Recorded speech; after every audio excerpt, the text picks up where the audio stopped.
Noon starts right now.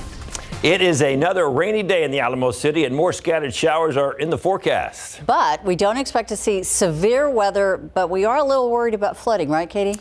Yes, flooding is going to be the main concern as we head into not only the rest of the day today, but also Friday and the upcoming weekend, because yes, rain chances are hanging around. I want to get right to radar. We have had some showers and non-severe storms fill in a lot better over the I-35 corridor in San Antonio here within just the last couple of hours. Again, this activity is not severe, and a lot of this is going to be that garden variety rain. We are looking at some claps of thunder, some flashes of lightning. If there's one storm that I'm keeping a close eye on, it's actually the cell that is moving into southern Bexar County, south of 410. So some heavy rain there as you get into southern Bexar County, south of 410 and between 1604 from Somerset, all the way over to 281 there south of Mitchell Lake. There could be some really small hail here in this storm. But again, we expect a lot of the activity, not only for the rest of the day, but also for the next couple of days to be pretty tame. But we will have some heavy rain, and that's what could lead to the flooding issues. Check out your temperatures. Places that have already seen rain this morning, like the Hill Country, you're in the 60s there. Our temperature at the airport is falling into the upper 60s as rain moves in. But places that haven't seen as much rain, mid to upper 70s this afternoon. So temperatures will kind of be all over the board, but we're going to keep this scattered shower and thunderstorm chance in the forecast through late afternoon, early evening, some isolated showers possible overnight through early tomorrow morning, and then another scattering of storms by Friday afternoon. So busy weather the next few days. We'll walk you through it and let you know what to expect coming up here in just a bit, guys. Thank you so much, Katie. New at noon, a fire at a home on the city's east side continuing to cause problems for firefighters. They were called out to the home in the 2300 block of East Houston just before 9 o'clock this morning. There was a fire at a home that had rekindled. Firefighters were first called out there just before 2. We're told the fire was contained to the back of the house and was handled fairly quickly, but it did spark back up. Firefighters had to go back this morning and take care of it. No one was hurt. Investigators are still looking for the cause of the fire. It seems words were no match for a man with a knife. San Antonio police say they had to shoot him when he refused to put down his weapon. The deadly meetup happened overnight at a parking lot on Castroville Road near Southwest 35th Street. And as Katrina Weber tells us, the man did die from his wounds. A crime scene in the 2300 block of Castroville Road shows where San Antonio police say they had to stop a threat. We just got a call for disturbance with a gun and a knife. 3 officers responding around midnight say they found a man who appeared to be the subject of that call outside a Family Dollar store. Chief William McManus says they tried talking to him at first. The man went into his backpack and pulled out a knife with about a 10-inch blade on it, and he started advancing toward the officers. McManus says the officers, meanwhile, were moving too, about 50 yards toward the curb, all the while telling him to drop the weapon. The chief says officers tried everything they could to avoid exactly what ended up happening. He says they backed away from the man, but they ran out of options when they ran out of sidewalk here. He continued to advance, and at some point thereafter, they fired. The man who was shot in his upper body died later at a hospital. Police did not release any names right away, but they have identified the officers as a 1-month rookie and 2 veterans who each have served at least a decade. The 3 will be on admin duty until this is reviewed by the DA. It is the routine step to take after a shooting like this on a night that proved to be anything but routine. Katrina Weber, KSAT 12 News. New details this noon in a shooting investigation that's happening on the city's east side. According to police, the victim says that he flagged down a passing driver, and that's who took him to the hospital. And that is why when police showed up here at the scene near Burnett and Hudson Street, the victim wasn't there.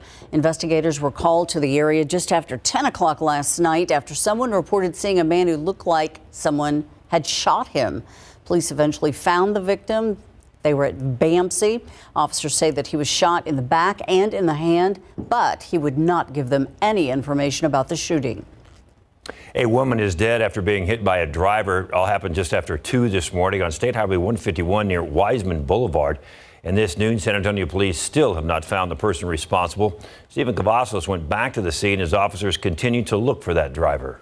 There is still not a lot known about the woman who was found laying in the middle of the street, including her name or where she was coming from. But investigators are still searching for answers, and the person they say left that woman for dead. Multiple emergency crews arrived here to State Highway 151 around 2 this morning. When they found the woman, her personal property was scattered on the ground around her. Investigators also found scattered vehicle debris. When the San Antonio Fire Department arrived, they tried to save her life, but she died on the scene. Traffic investigation arrived shortly after. There were no witnesses, and the area where that woman was found is poorly lit. Although her name has not been released, we're told she's in her 30s. Now, the search for that vehicle is ramping up. Now, investigators have not released the description of that vehicle, but they say once the driver is located, they will likely face failure to stop and render aid, resulting in death charges. Now, of course, we will continue to follow this story. Stay with us here at KSAT for the very latest. Stephen Cavazos, KSAT 12 News. Today, loved ones honored a San Marcos police officer killed in the line of duty last spring. Justin Putnam killed while responding to a domestic disturbance on April 18, 2020. His funeral, though, was postponed because of COVID-19 at his family's request. This service included special remembrances, video tributes, and an award presentation. Children may not have to wear masks when they go back to school in the fall. The Centers for Disease Control and Prevention is signaling it may lift its mask recommendation over the summer. As of now, the agency recommends students wear masks in classroom settings. CDC Director Dr. Rochelle Walensky said today on Good Morning America that vaccinating rates among children could change that. She says her agency is reviewing both COVID infection and vaccination rates. Rochelle says she believes the guidance to wear masks in schools will be lifted before classes resume in the fall. We here at KSAT want to help you get informed about vaccines as part of our latest KSAT community event. Tomorrow night, we're going to be holding a phone bank. It's from 5 to 7. Dr. Jason Bowling from University Health is going to be addressing your concerns and your questions during KSAT's Q&A. We'll be providing the number to call later on this week, and you can find more information about this on KSAT.com. Also on our website, information about pop-up vaccine clinics. The city of San Antonio scheduled more than 20 of them for the week. The clinics will last a few hours each day, and they will be located across Bexar County, and you don't need an appointment. You can find a full list of times and locations on KSAT.com. Just click on the coronavirus tab. The White House now reaching out to American businesses after recent cyber attacks. The warning being issued now after the break.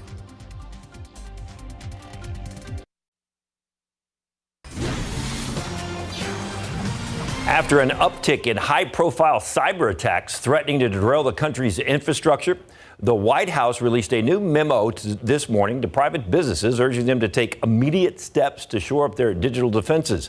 ABC's Mary Alice Parks has more from Washington on the federal government's response. The White House today reaching out to American businesses that are increasingly finding themselves the target of cyber and ransomware attacks, writing in a new memo that all organizations must recognize that no company is safe from being targeted, regardless of size or location. This coming after the country's largest mass transit agency in New York City revealed its computers were the target of an attempted attack linked to the Chinese government in April. And in Massachusetts, a ferry system that connects Cape Cod to Martha's Vineyard, confirming it was also the victim of a cyber attack just as summer travel kicked into gear. The threat is here now. It is the new way of warfare, and we need to be prepared. The recent spate of attacks raising the stakes for President Biden's meeting with Russian President Vladimir Putin. The FBI just this week blaming a cyber criminal group based in Russia for attacking the world's largest meat supplier, JBS, which came after another ransomware attack by Russian-based hackers on the Colonial Pipeline that caused gas prices to spike on the East Coast. Asked about possible retaliation, the White House said all options are on the table, making it clear these attacks are on the agenda for the much-anticipated meeting. This will certainly be a topic of discussion, that harboring criminal entities that are intending to do harm, that are doing harm to the critical infrastructure in the United States is not acceptable. President Biden last month signed an executive order laying out a number of new cyber defense plans, and the new memo from the White House today included a number of recommendations for American businesses, too, as they beef up their own security. Still, a lot of questions remain as to whether the federal government is doing enough to protect American businesses. Mary Alice Parks, ABC News, Washington. Taking a look outside with live cam here in downtown. Wow. Yeah, this is kind of what it looks like downtown. We just had a big rainstorm flow through.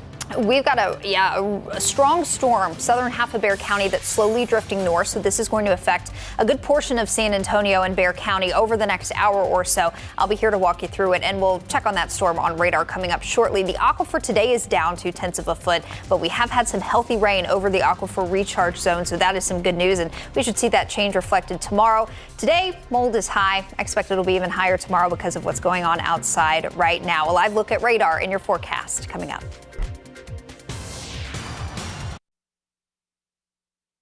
Never miss a story. Watch live or when you want. San Antonio's latest news and weather. Streaming free on KSAT TV.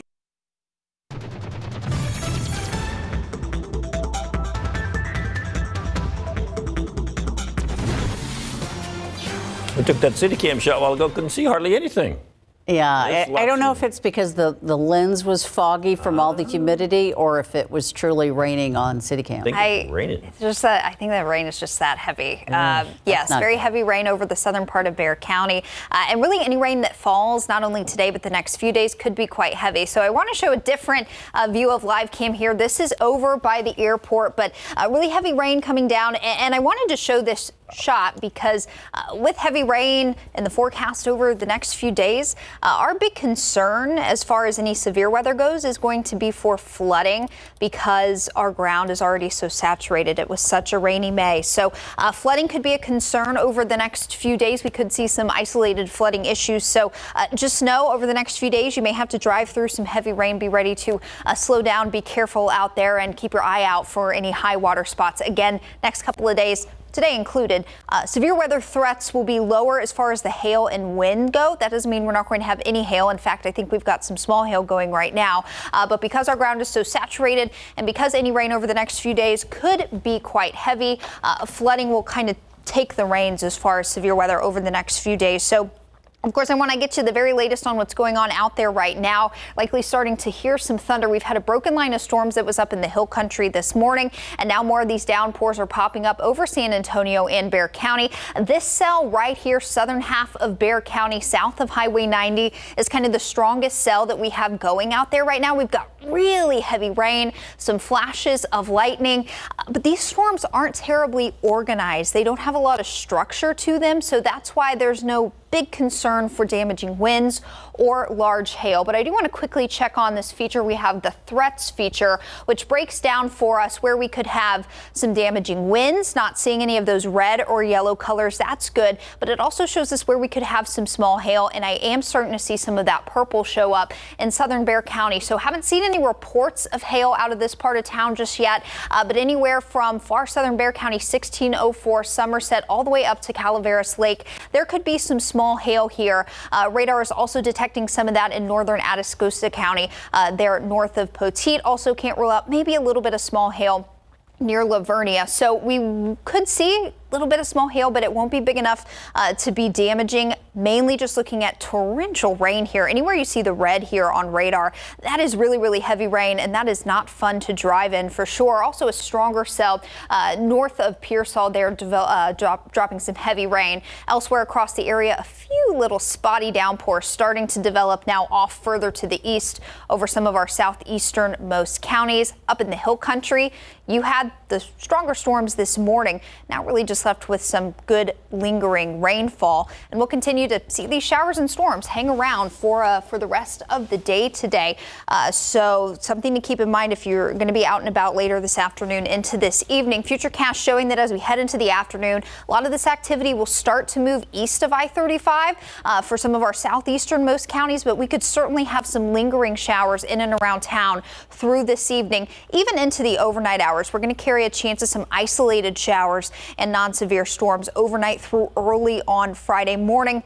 But the deal here is that a lot of these storms the next couple of days, they'll really kind of be their juiciest during the heat of the day or daytime heating. So after we get past sunset, some activity will come to a lull just a little bit, but can't rule out some spotty stuff overnight through early tomorrow. And then into tomorrow afternoon, another scattering of some showers and storms for your Friday.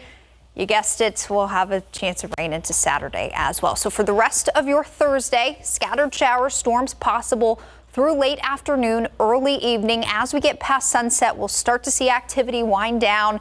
It's going to be a warm and humid day even after the rain moves on through. You may see a little bit of sun later this afternoon, but that's just going to make things pretty steamy out there. Scattered thunder showers and storms Friday into Saturday, Sunday as well. Our weather pattern just remains really active. The atmosphere is really juicy. So again, any rain could be heavy, and we'll be monitoring for some isolated flooding issues at times all the way through early next week. The plus side, drought monitor looks awesome. We had a new one come out today. I'll have that for you next half hour, guys. Yeah, we're not talking drought too much anymore. No. Noticed that. Not a lot. We got high school baseball teams out of town. We got softball teams out of town. Hopefully they dodge the rain wherever they are today. Yeah, Smithson Valley Baseball is down in Corpus Christi. Okay. You know, they're, hey, come on, clear up. We want to play some ball today, or at least don't rain too heavy to where we can't play.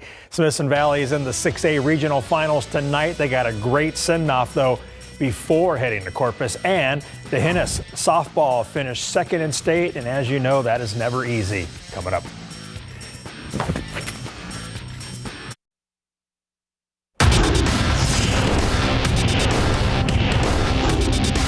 I mean, it's super important. A lot of emphasis on it. I mean, it's one game, so it's all we got, and got to give it everything we have. Garrett Brooks and the Smithson Valley Rangers baseball team will leave it all on the line tonight in Big Board Sports. The Rangers got a fantastic send-off yesterday before heading to Corpus Christi, where they'll play Los Fresnos in the Class 6A regional finals. One game with the winner advancing to the state tournament. The Rangers defeated Eagle Pass to sweep the Region 4 semifinals, advancing to the regional finals for the first time since 2005. School is out, and the Rangers are still playing ball. It's a special moment. I mean, there's no other way that I'd want to start off my summer than to be playing high school baseball right now, and especially being able to go to Corpus right now and miss out on summer vacations. It's just what I've been living for my whole high school career. Well, the moment was definitely there.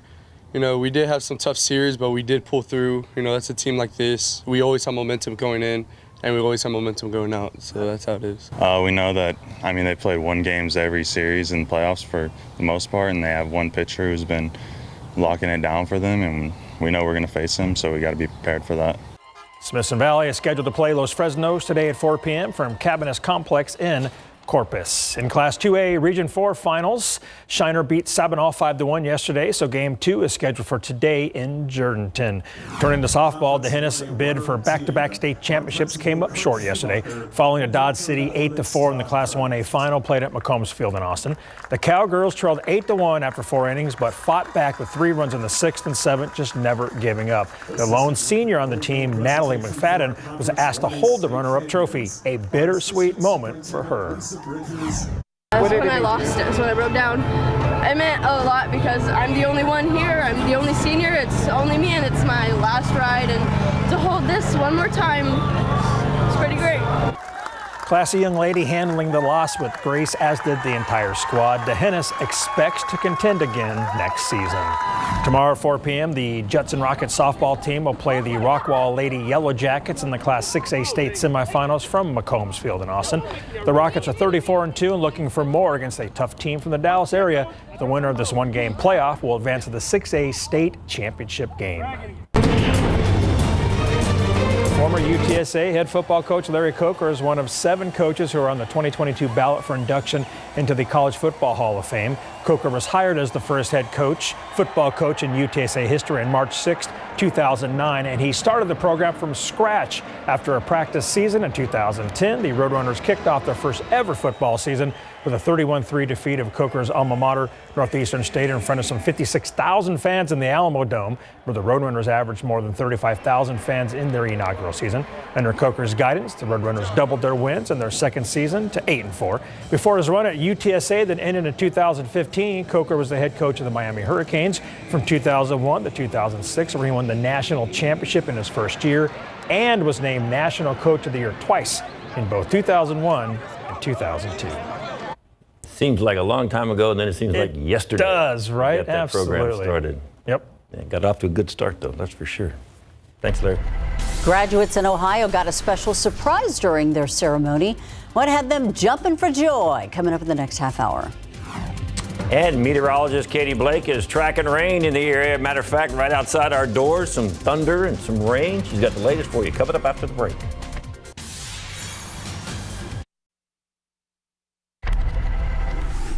Start with a shot of the live cam. Did you hear that? I did. There's been a lot of thunder overhead, and I just took a quick peek in the newsroom, and there's a bunch of people coming in from outside looking kind of waterlogged. Shaking the water off.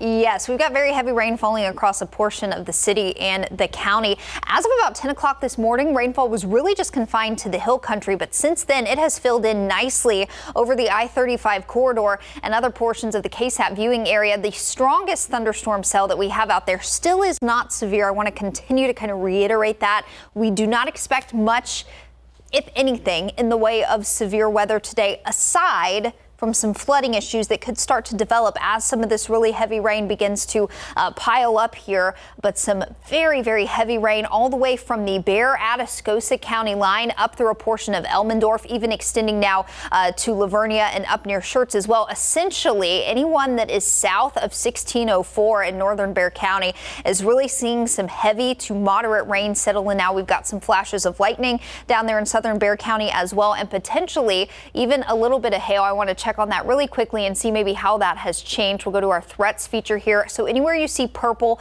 that's where we could have some smaller hail. I haven't seen any reports that there is hail here, but there could be some small, probably around penny-size hail here from 1604 in far southern Bexar County up through Elmendorf, Calaveras Lake, and between Adkins and Livonia. So something to keep in mind. Again, the biggest issue here going forward is going to be this very heavy rain that will start to pile up over our saturated soils and could lead to some flooding issues, maybe even as early as later today, but especially Friday and into the weekend. We'll keep a close eye on radar for you this next half hour and also get you another look at your full forecast coming up shortly. David, Ursula.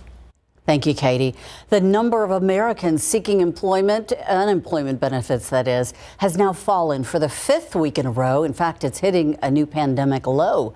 The Labor Department says jobless claims dropped 20,000 from the week before. Experts are saying this is a sign of the job market's recovery from the coronavirus recession. They also say that since more Americans are venturing out to shop and travel and dine out, we're going to continue to see more companies seeking employees and more people willing to take those jobs. And as the country continues to recover from the coronavirus pandemic, the White House hopes to get 70% of all adults in the United States vaccinated. The CDC says over 162 million adults have received at least one dose. That's 63% of over 18 population. Yesterday, President Joe Biden announced a month of action, hoping to entice those who have not yet received a vaccine to get at least one shot by July 4th. And how does he plan to do it? By offering extended pharmacy hours, free child care for when parents go to get the shot, and educating communities about the vaccine.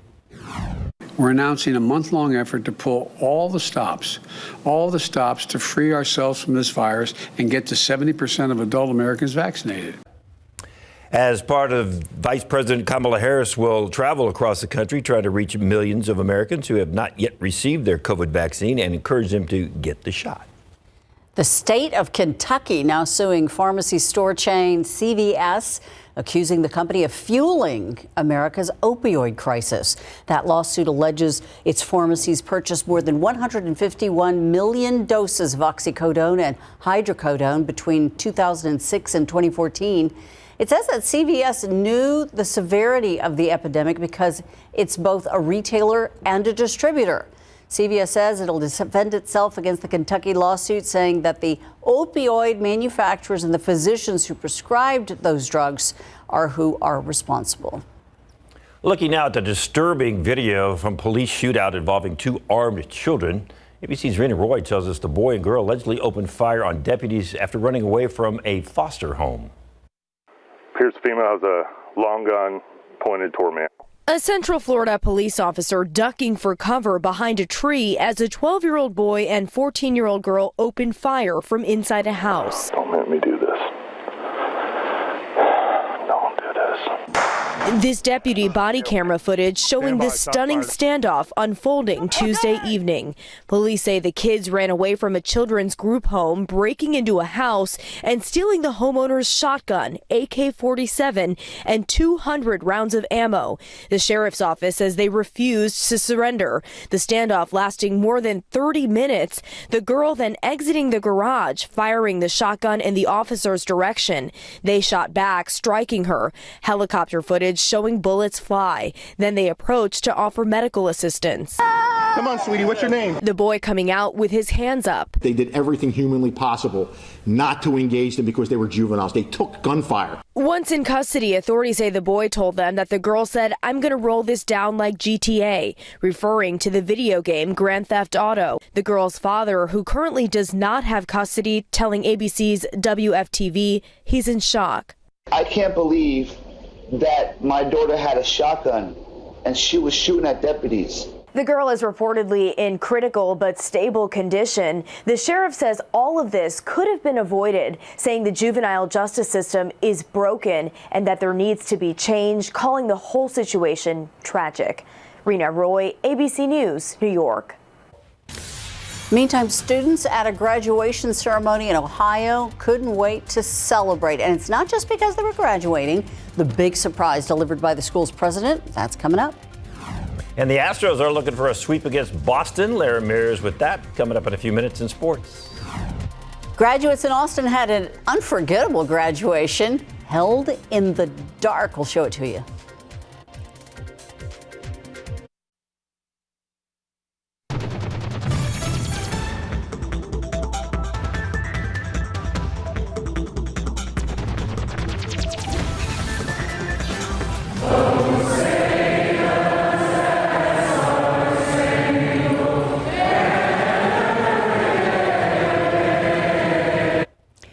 This was not a candlelight vigil. This was a group of graduates in Austin who did not let a power outage ruin their big day. The class of 2021 at Anderson High School made the best of it on Wednesday night when severe thunderstorms in the area knocked out the power to the sports complex where the ceremony was being held.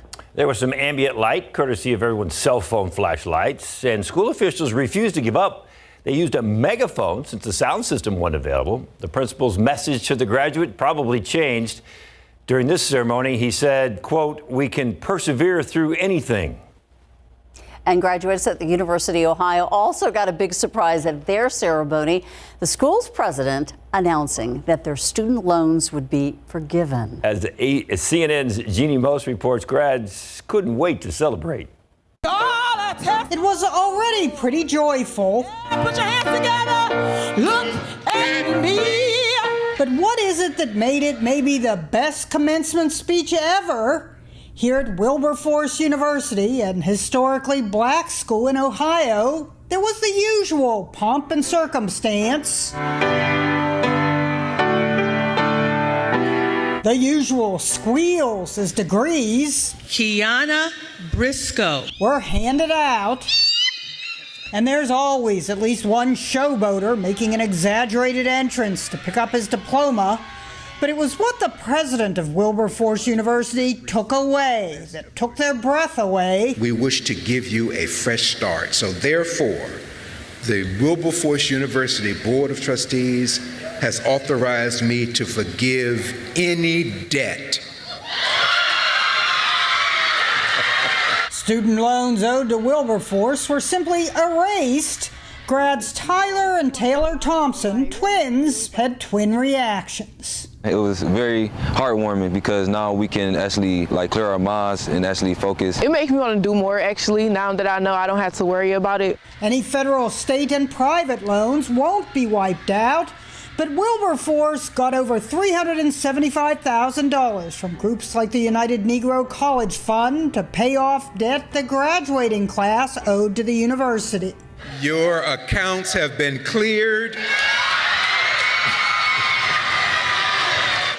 and you don't owe Wilberforce anything. Nothing except maybe some gratitude. They were dancing their way out of debt. Jeannie Most, CNN, New York. I wonder if that's not going to be the first of many announcements like that. I hope so. Probably. We're sitting at an intersection. You're with Storm Chaser, and you're with our photographer, Steven Chavez, and it's raining. You know, he looks like he's in a little lull area, though. I don't see anything hitting the windshield. Yeah, there is some of that out there. Our strongest thunderstorm cell is in southeastern Bexar County, now starting to sneak into western Bexar County. Just got a couple of KSAT Connect pictures in from a viewer in Floresville of the ominous clouds moving in. I'll have that for you coming up. But this is where we've had the heaviest rain over the last half hour, 45 minutes or so. Anywhere from 1 to 3 inches of rain could have fallen here in this green area. That's north of Pleasanton and just south of downtown San Antonio into eastern Bexar County. Aerial flood advisory is out until 3:45. So if you'll be driving in this area for the next few hours, be careful. We could have some water starting to pile up on the sides of the road, and in that heavy rain, just always important to be careful when driving. We'll take another look at radar, get you your forecast coming up next.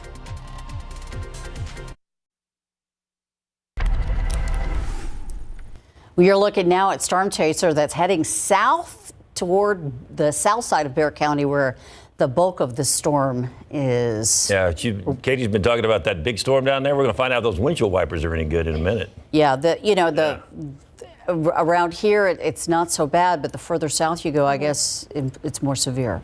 Yeah, really heavy rain. Any rain we could see over the next couple of days could be heavy, and because our ground is already so saturated, it's not going to take long for flooding issues to develop. So that's a big concern going forward, not necessarily for a lot of severe weather in terms of wind and hail, which is good, but these storms, they don't look too friendly, that's for sure. They'll have a little bit of bark to them. Not as much bite, though. Look at this picture out of Floresville. This was sent in to us this hour from our viewers there in Wilson County. Wanted to show off this view of the storm that is moving in from the west. So some dark clouds here. We certainly could have some kind of ominous skies out there over the next few days, along with some very heavy rain. But again, even right now, with this stronger cell over southeastern Bexar County starting to move into Wilson County, we're not carrying a big threat for a lot of damaging wind or hail. There could be some small hail, and we'll take a look at that. I'm going to slip this other guy in my pocket there. Very handy to have a dress with pockets. So I think what has happened here actually over the past 45 minutes or so, there was an outflow boundary that was moving in from storms up near the Austin area. As that has moved south, it's run into some of these thunderstorm cells, and when that happens, sometimes that outflow boundary can help any existing storms to kind of blossom and intensify. Usually that intensification is fairly brief. It's that initial run-in with that outflow boundary that can cause this intensification. But you can kind of see that right here.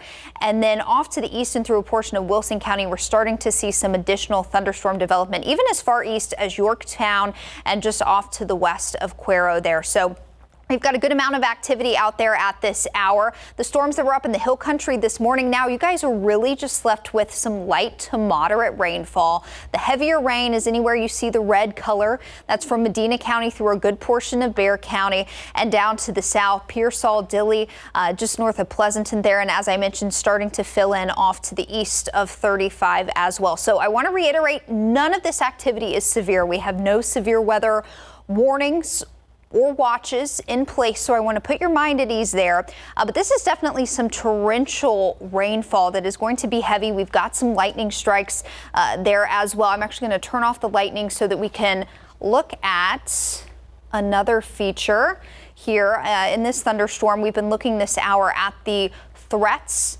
So I want to check out what's going on with any potential hail. So anywhere you see the purple color, that's where we could have some smaller hail. If this were this brighter purple color or black, that would indicate large or severe hail, but we're on the smaller end of the hail spectrum here, so a little bit of small hail will be possible, but it's going to be small enough that it's not going to do any damage. Again, the torrential rain not really going anywhere very quickly is going to be what causes some potentially localized flooding issues as we get into the rest of the afternoon.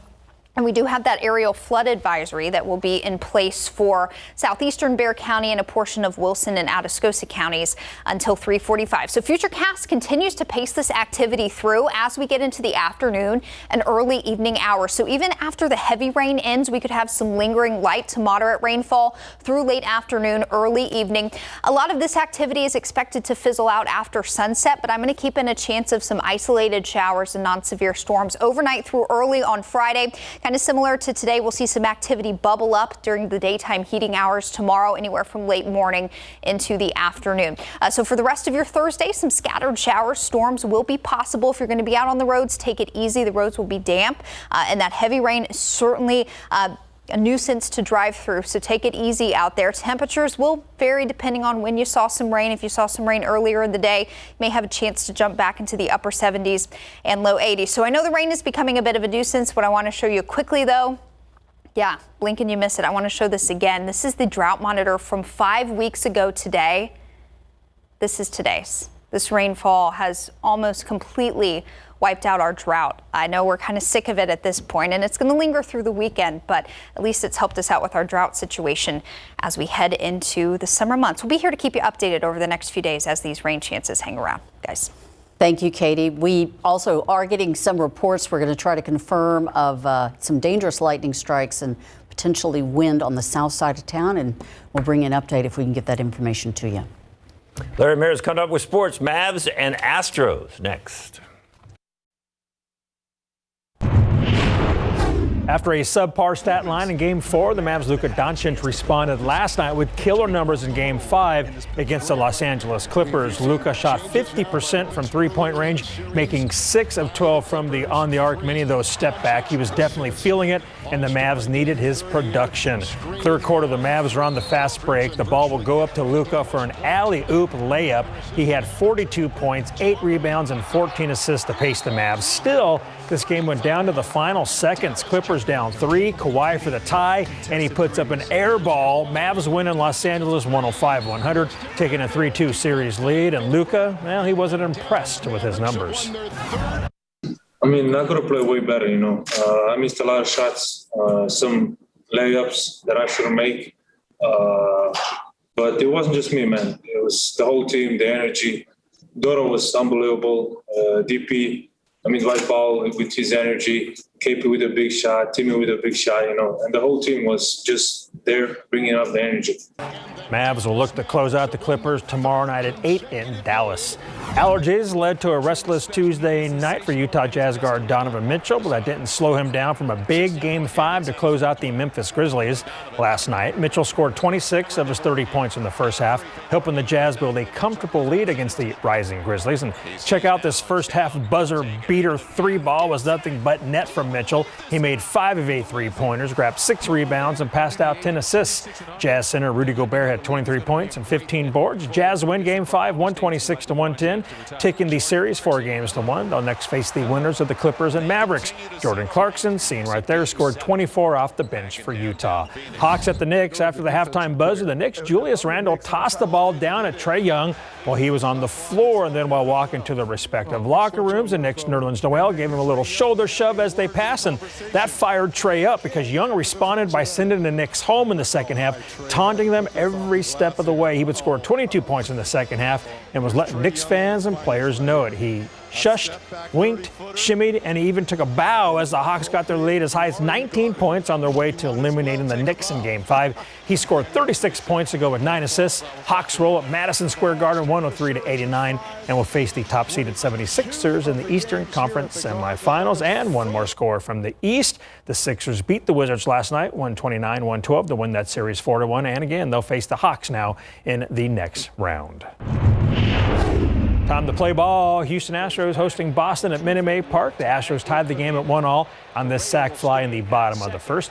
Houston would take the lead for good 2-1 on the bottom of the fourth when Miles Straw grounds to third, scoring Kyle Tucker, all while the ESPN TV guys were talking with the great Cal Ripken Jr. Astros win 2-1 and will go for the 4-game sweep of the Red Sox today at 1:10. Now Rangers at the Rockies. Colorado down 3-2, bottom of the sixth.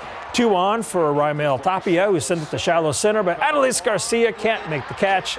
That goes down as a 2-run double. Rockies lead 4-3. They go on to beat Texas 8-3 for the Rangers' 8th straight loss. In AA Central League action, the Missions beat the Cardinals 9-2.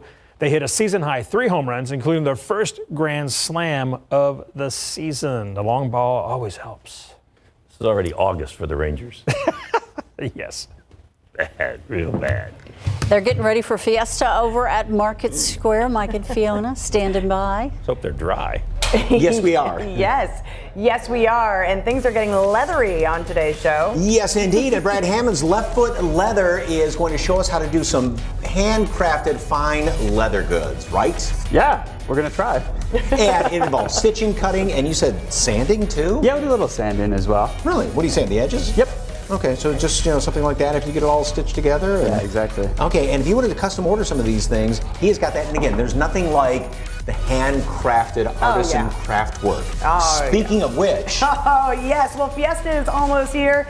And we're going to get in the Fiesta spirit with some authentic Mexican handmade goods. Right. Maria Jose Curry from Del Alma Imports is here. And these beautiful, beautiful hand-embroidered, handmade from Mexico, right? Yes, from 2 different regions even. We have Hidalgo right here and Chiapas represented over here. And there are different, there's stitching for every region, right? Absolutely, yes. Unique stitching? Yeah, culturally significant pieces from every region. So every ethnic community literally wears their hopes, their dreams, their history on their shoulders. So this is from Puebla, this is Hidalgo, and this right here is Chiapas, and you can identify the cultures even by the symbolism within their clothing.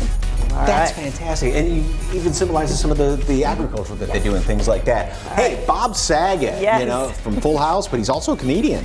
Yes, get ready to laugh along with him. He's in town this weekend for the first time in 20 years with some new material. Jen got to chat with him about a whole bunch of stuff, his stand-up routine and everything else. And a little bit later on, Jada is going to be here, and she is going to have some great crafts for kids. Yes, all that and more when SA Live continues in just a few minutes.